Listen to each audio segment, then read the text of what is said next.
Neste vídeo nós vamos fazer dois exercícios nos quais nós utilizaremos vários algoritmos STL e os objetos funções para realizar operações em dois containers, um container de inteiros e um container de alunos. No primeiro exemplo, que está disponível no CIGA de forma incompleta, que vocês deverão completar as partes que faltam, eu quero fazer uma série de operações envolvendo um container de inteiros. A primeira coisa aqui que eu fiz é uma funçãozinha auxiliar que retorna true ou false se o parâmetro dela, o inteiro n, é um número primo. Pega o módulo do número, se ele for 0 ou 1 é falso, não é primo. Se ele for 2 ou 3, true, ele é primo. Se ele for par, ele não é primo. Tirados todos esses casos, ele for menor do que 9, então ele é 5 ou 7, retorna true. Bom, no caso geral, tirando esses primeiros números, eu calculo a raiz quadrada do número, arredondada para a parte inteira, e faço ir variando de 3 até a raiz quadrada, pulando de 2 em 2. Se ele for divisível por algum desses números ímpares até a raiz dele, retorna falso, sinal que ele não é primo. Caso contrário, retorna true. Se a função está pronta, vocês só vão utilizar sabendo que ela recebe o inteiro e retorna true ou false, dizendo se ela é primo ou não. Aqui tem o programa propriamente dito que vocês vão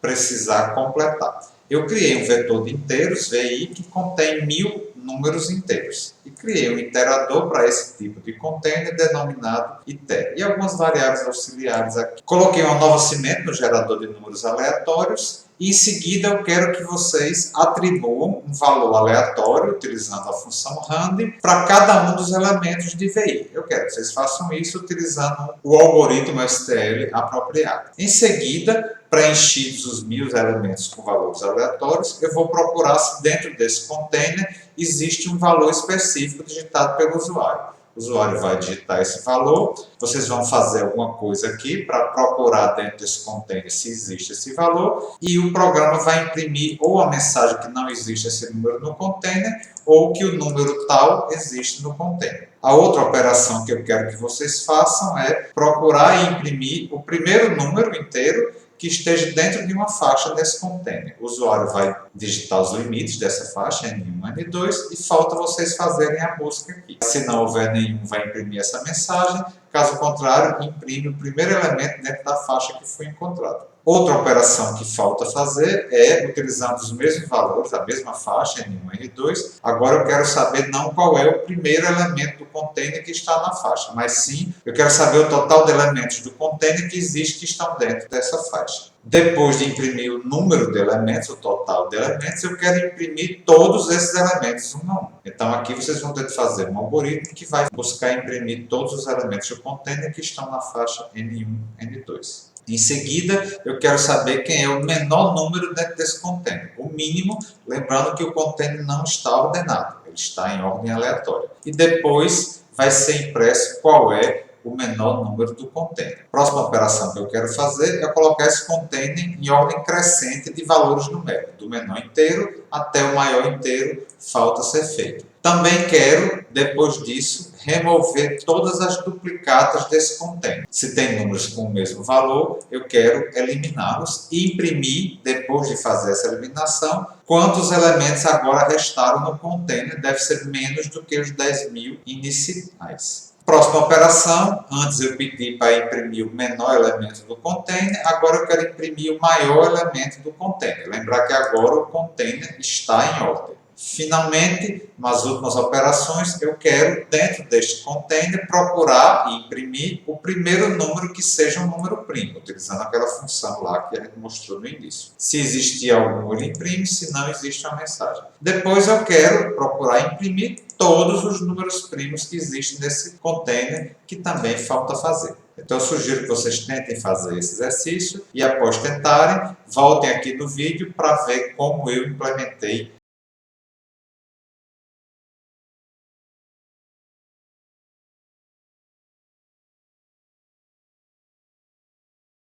Como é que eu fiz a implementação deste problema? Na primeira parte, eu tinha de gerar os 1000 números aleatórios. Para isso, eu usei o algoritmo FOR-EACH, que executa uma mesma função para cada um dos elementos do container. O que é que eu quero que essa função faça? Atribua ao elemento um valor gerado pela função rand. Eu fiz isso usando uma função anônima, uma expressão lambda, que recebe como parâmetro cada um dos inteiros que compõem o container. No caso, como eu quero alterar o valor desse inteiro, eu passei uma referência a um inteiro n.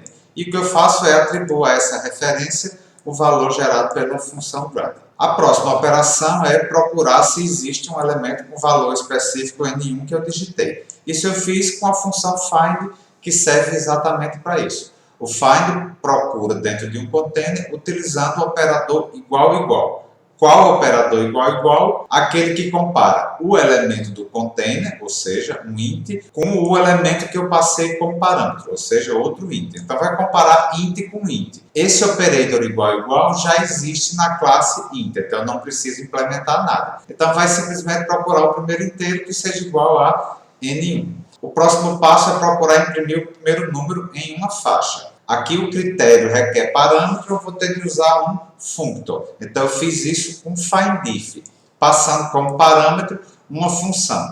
Como é que eu fiz essa função? Utilizando uma função lambda e armazenando um ponteiro para essa função lambda dentro do elemento entre n1 e n2. A função lambda, no caso, precisa capturar esse valor de n1 e n2 por cópia. A função recebe um parâmetro, n, cada um dos inteiros do container, e retorna true se n estiver entre n1 e n2. Aqui, por que eu não coloquei a função diretamente aqui e armazenei em um objeto? Isso porque esse mesmo critério, estar entre n1 e n2, vai ser usado em outras buscas. Então, para não ficar repetindo desnecessariamente o código da função lambda, eu fiz só uma vez, armazenei um objeto e vou utilizar esse mesmo objeto em várias buscas. O primeiro deles é procurar o primeiro número entre n1 e n2. FindIf, de begin até end, passando como parâmetro o objeto. A segunda busca é contar o número de objetos dessa faixa. Só fiz substituir o findIf pelo countIf,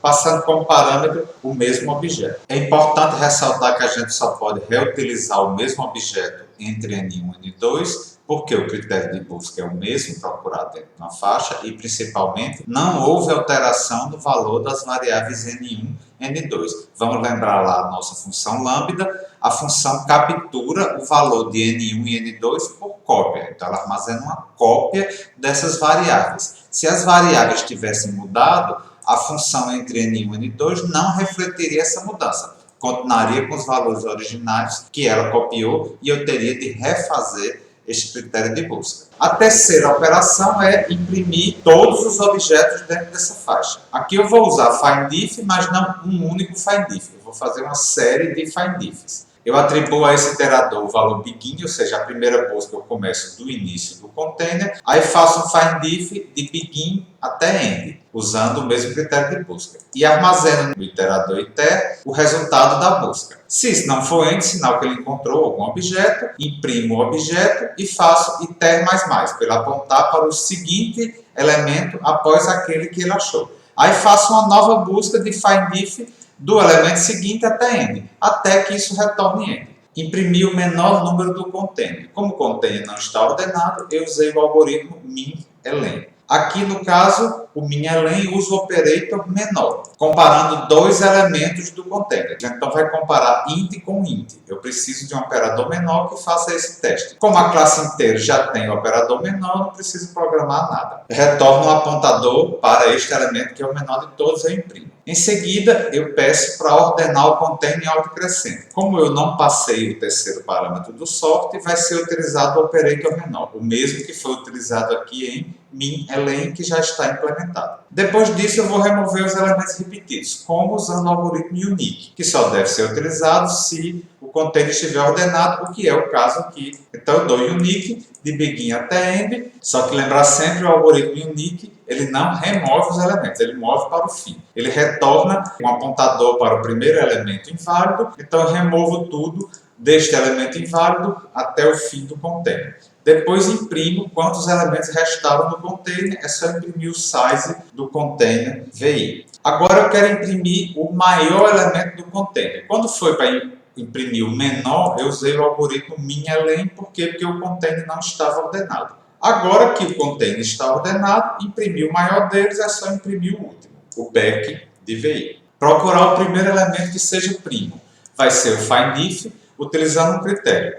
O critério que eu vou utilizar é a função é', que está definida lá no início do arquivo. Para o primeiro número inteiro, no qual a função é' retorne true, então o findIf encerra e retorna o iterador para este elemento, que é o que a gente vai imprimir aqui. E em seguida, uma operação similar, que é imprimir todos os números primos. Vai ser o mesmo findIf, mas utilizando o mesmo esquema que já fez anteriormente, fazendo uma série de findIfs. A primeira busca é de begin até end, imprimo o primeiro, depois faço iter++, para ele apontar para o elemento seguinte ao que achou, refaço a busca, assim eu vou imprimir todos os números primos do container. Ao executar este programa, primeiro ele me pede um valor para procurar se existe um container, o número 100 não foi encontrado, depois os limites da faixa de procura de 100 a 500, então existem números nessa faixa, o primeiro deles é 426, existe um total de 11 números nessa faixa, que estão listados aqui. Depois eu vi que o menor número do container é 68, ordenei e tirei as repetições, então sobraram 984 números em vez dos 1000 originais. O maior número é 32.766. Existem 449 números primos no container, que são esses que estão listados aqui. No próximo exercício, a gente vai continuar fazendo operações usando os algoritmos STL, porém agora utilizando containers que contêm objetos que não são dos tipos fundamentais. Por exemplo, anterior os objetos eram inteiros, agora o nosso container vai ser de objetos da classe aluno.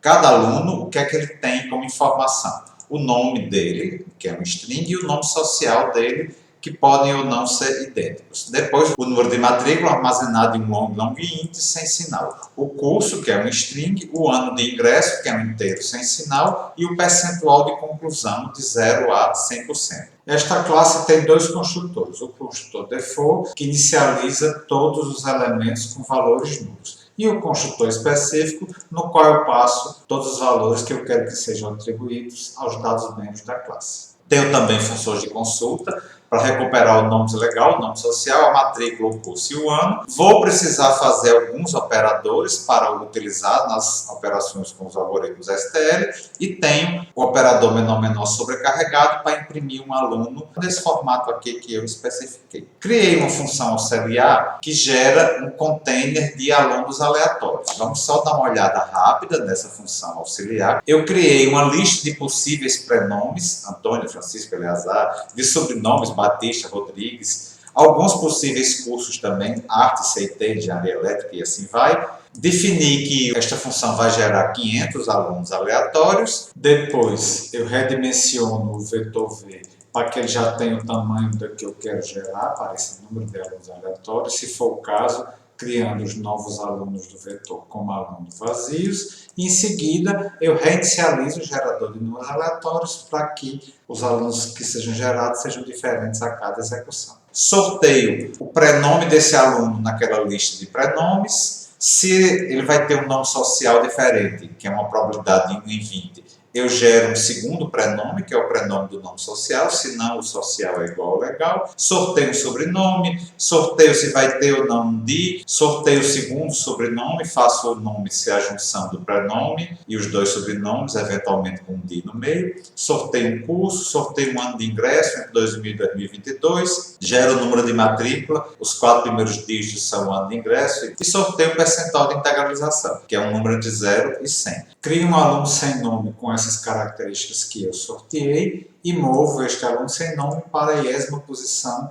do vetor V. Faço isso 500 vezes e está gerada a lista de 500 alunos aleatórios. No programa principal, eu tenho o vetor de alunos VA, que eu inicializo chamando essa função auxiliar gera1. Em seguida, nós temos as diversas operações que devem ser feitas utilizando os algoritmos STL. O usuário vai digitar um número de matrícula e eu vou dizer se existe ou não um aluno nesse banco de dados aleatório cuja matrícula corresponde exatamente a esse valor que eu digitei. Em seguida, eu vou procurar se existe um aluno de um determinado curso e de um determinado ano de ingresso. Aluno que entrou no curso tal, no ano qual. O usuário digita o ano que quer e o curso que quer e eu preciso fazer essa busca e imprimir o resultado. Vou procurar imprimir o primeiro aluno cujo nome social seja diferente do nome legal. Também vou ordenar os alunos por ordem alfabética dos cursos. Depois desse ordenamento, eu quero calcular e imprimir quantos alunos existem em cada um dos cursos que está listado naquele container. Em seguida, eu faço um outro ordenamento, porém com um critério diferente, pelo percentual de conclusão, dos alunos com menos carga horária concluída até os alunos com mais carga horária concluída. Depois desse ordenamento pelo percentual de conclusão, eu vou procurar imprimir o primeiro aluno que tem um percentual de conclusão maior ou igual do que um determinado valor. Imprimo esse aluno e a próxima busca eu vou imprimir, não o primeiro, mas todos os alunos com percentual de conclusão acima de um valor, maior que um valor. Nota a diferença, aqui eu quero maior ou igual que um valor, aqui eu quero maior do que um valor. Então, vou fazer a busca e imprimir todos. Vamos ver a implementação disso. Como sempre, eu sugiro que vocês tentem fazer e depois retornem aqui o vídeo para ver a forma que eu fiz.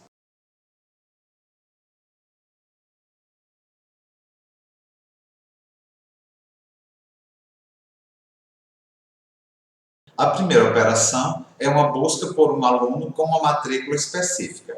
Então, é uma busca de igualdade, procurar um objeto cuja matrícula seja igual a um determinado valor. Então, procura por igualdade, a gente vai usar find e eu passo como parâmetro o valor que eu quero encontrar. O find vai utilizar o operator igual. Entre quem e quem? O container VA é um container de alunos. O parâmetro que eu estou passando, a matrícula, é uma assigned long int. Então, eu preciso ter um igual entre alunos e assigned long int. Então, eu tenho que acrescentar este operador na classe aluno. Aqui está ele, um operator igual entre um aluno e um assigned long int, que retorna true se a matrícula do aluno for igual ao parâmetro. A próxima busca, eu quero procurar um aluno que tenha tanto um curso quanto um ano de ingresso especificados pelo usuário. Aqui eu tenho de comparar um aluno com duas coisas distintas. Não dá para eu utilizar o operator igual, porque o operator igual compara uma coisa com outra, e não uma coisa com duas outras coisas. Então eu vou fazer isso utilizando findIf e uma função, que eu implementei a função através de expressões lambda. Então a função captura por cópia as variáveis curso e o ano que o usuário digitou, recebe como parâmetro cada um dos alunos do container. Aqui, por economia, eu estou passando por referência para não fazer uma cópia de cada aluno, cada vez que ela for ser chamada, mas como a função não deve alterar nenhum elemento do container, eu faço uma referência constante. E a função retorna true se o curso que o usuário digitou for igual ao getCurso do elemento e se o ano que o usuário digitou for igual ao getAno do elemento. Em seguida, eu vou procurar imprimir o primeiro aluno cujo nome social seja diferente do nome legal. Também vou fazer usando findIf, já que o critério de busca não é uma igualdade. Então, eu criei uma função lambda que recebe como parâmetro cada um dos alunos e retorna true para o primeiro aluno cujo nome legal dele for diferente do nome social. Em seguida, eu vou ordenar os alunos pela ordem alfabética. Para isso, eu vou usar o algoritmo sorte. Só que eu vou utilizar a sorte passando como terceiro parâmetro a função de ordenamento. A função de ordenamento recebe dois alunos, não captura nenhuma variável, e retorna true se os alunos estiverem na ordem correta, ou seja, se o primeiro aluno for menor do que o segundo aluno. O que eu vou considerar um aluno menor do que o outro é se o curso dele for menor do que o curso do outro. Aqui eu estou utilizando o operator menor da classe string, que retorna true se o elemento da esquerda estiver alfabeticamente na frente do elemento da direita. A próxima operação é calcular e imprimir o total de alunos de cada curso. Eu vou me basear no fato que eles já estão ordenados por ordem alfabética do curso e vou fazer uma função que vai percorrendo todos os alunos do container. Enquanto o curso do aluno for igual ao anterior, ele simplesmente incrementa o número de alunos daquele curso. Quando mudar de curso, aí imprime o resultado e passa a contar os alunos do novo curso. Então, o curso atual eu inicializei com o getCurso do primeiro elemento do container e o número de alunos desse primeiro curso é 0. Depois eu fiz um for each para executar esta função de cálculo do número de alunos para cada elemento do container. É uma função que captura curso e N por referência, ou seja, a função vai poder alterar essas variáveis aqui, e que executa para cada aluno A seguinte operação. Se o curso desse aluno for diferente do curso anterior, então eu vou imprimir o total, faço o novo curso, ser o curso desse aluno que está sendo analisado, e faço N igual a 1. No else, ou seja, se o curso desse aluno é igual ao curso anterior, eu incremento o valor de N. O último curso eu imprimo o resultado dele fora do for each. A próxima operação é ordenar os alunos pelo percentual de conclusão. Eu usei de novo o algoritmo sorte, só que aqui eu não passei nenhum terceiro parâmetro. Então vai ser utilizado o operator menor. A classe aluno não vem de fábrica com o operator menor, eu tenho que implementar usando essa lógica, ou seja, considerar que um aluno será menor do que o outro se o percentual de um for menor do que o percentual do outro. Então está aqui implementado na classe aluno o operator menor sobrecarregado, que considera que um aluno é menor do que o outro se os dois percentuais de conclusão também forem um menor do que o outro. Em seguida, eu vou pedir que seja impresso o primeiro aluno que tem um percentual de conclusão igual ou maior do que um determinado valor. Como o container está ordenado por esse percentual de conclusão, eu posso usar o algoritmo Lower Bound. Para isso, eu vou precisar de um comparador entre um aluno e um determinado valor do tipo double. Então, aqui está um segundo operator menor sobrecarregado, dessa vez envolvendo um aluno e um double. É muito parecido com o operator menor que a gente sobrecarregou anteriormente, só que o anterior comparava um aluno com outro aluno e dizia se um era menor do que o outro a partir dos seus percentuais de conclusão. Já este aqui, que a gente sobrecarregou agora, diz que um aluno é menor do que o parâmetro double se o percentual do aluno for menor do que este valor. Com base no valor que o Lower Bound retornou, se ele apontou para alguma coisa, eu imprimo este aluno, que é aquele primeiro aluno que tem um percentual de conclusão maior ou igual do que o parâmetro de busca. A próxima busca que eu quero fazer, eu quero imprimir todos os alunos que têm um percentual de conclusão acima de um valor, não é acima ou igual. Então, no caso, a diferença é que, em vez de utilizar o algoritmo Lower Bound, a gente vai utilizar o algoritmo Upper Bound, que difere exatamente nesse critério de busca. Para utilizar Upper Bound, eu preciso de um comparador entre double e alunos. Olha a diferença. Aqui no Lower Bound, eu precisava comparar um aluno com um double. Aqui eu vou precisar comparar um double com um aluno, conforme está dito lá no resumo sobre os algoritmos. Então, aqui está um terceiro operator menor sobrecarregado, envolvendo alunos, que compara um double com um aluno e retorna true se esse double, parâmetro pass, for menor do que o percentual do aluno. Note a diferença com que a gente sobrecarregou anteriormente, que é um operator menor que compara aluno com pass, trocando a ordem dos parâmetros, e retorna true se o percentual do aluno for menor do que esse double. Este aqui é o operator que é utilizado pelo Lower Bound e este aqui é o operator que é utilizado pelo Upper Bound. Depois que retornou, se não encontrou nenhum elemento, eu imprimo essa informação. Porém, se retornou, no caso aqui, em vez de imprimir o aluno, eu vou imprimir todos eles. Então, eu vou fazer um for each do aluno que ele encontrou até o fim. O for each vai chamar uma função, passando como parâmetro a cada vez um dos alunos dentro dessa faixa aqui. O que essa função vai fazer é simplesmente imprimir cada um dos alunos.